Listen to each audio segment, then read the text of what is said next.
എടാ ഞാൻ ഇന്ന് ഇവിടെ വന്നപ്പോൾ ഞാൻ കണ്ട അവസ്ഥ എന്താണെന്ന് അറിയാമോ? ഒരു കയറിൽ അവരുടെ ജീവിതം അവസാനിപ്പിക്കാൻ വേണ്ടി നിൽക്കുകയായിരുന്നു. ഇതിൽ കൂടുതൽ വയ്യ. അതാ ഞാൻ. നിനക്കൊക്കെ ഒരു വിചാരമുണ്ട്, ഭാര്യ എന്ന് പറയുന്നത് അത് രണ്ടെണ്ണം അടിച്ചിട്ട് വന്നിട്ട് എടുത്തിട്ട് പെരുമാറാനും നിന്റെ അടിമയായിട്ട് ഇവിടെ കഴിയാനുള്ളതാണെന്ന്. അവർക്കും ഒരു ജീവിതം ഉണ്ടടാ, അത് മനസ്സിലാക്കുക. അവള് മരിച്ച ആർക്കാ നഷ്ടം? അവക്ക് തന്നെ നഷ്ടം. ഇനി ഇതൊക്കെ കഴിഞ്ഞ് അവള് മരിച്ചു കഴിയുമ്പോഴത്തേക്കും നാളെ ഹാഷ്ടാഗ് ഇട്ട് ഇൻസ്റ്റാഗ്രാമിലും ഫേസ്ബുക്കിലും ന്യൂസായിട്ടും ന്യൂസ് പേപ്പറിൽ ഒരു കട്ടിംഗ് ആയിട്ടും വരാൻ ഞാൻ അവളെ വിട്ടുകൊടുക്കില്ല. ഇനി ഇതൊക്കെ പറയുമ്പോൾ നീ ചോദിക്കും ഞാൻ ആരാണ്? ഞാനേ അവളുടെ സുഹൃത്താ. സുഹൃത്തെന്ന് പറയുമ്പോഴേ നിന്റെയൊക്കെ മൈൻഡിൽ കള്ളക്കാമുകരെന്നാണ്.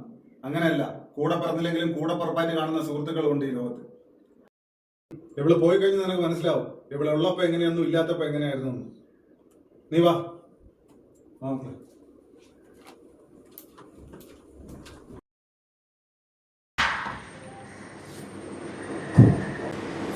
നിനക്ക് മതിയായില്ലടാ, ഇനി എന്താണ്?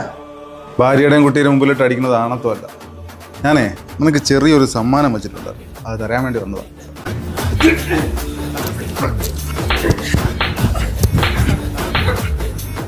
ഇനി മേലാൽ ഏതെങ്കിലും പെണ്ണിനെ ദേഹത്ത് കൈവയ്ക്കാനോ ഓങ്ങാനോ നിൽക്കുമ്പോ നിനക്ക് ഈ ചൂട് മനസ്സിലാവും കേട്ടോ.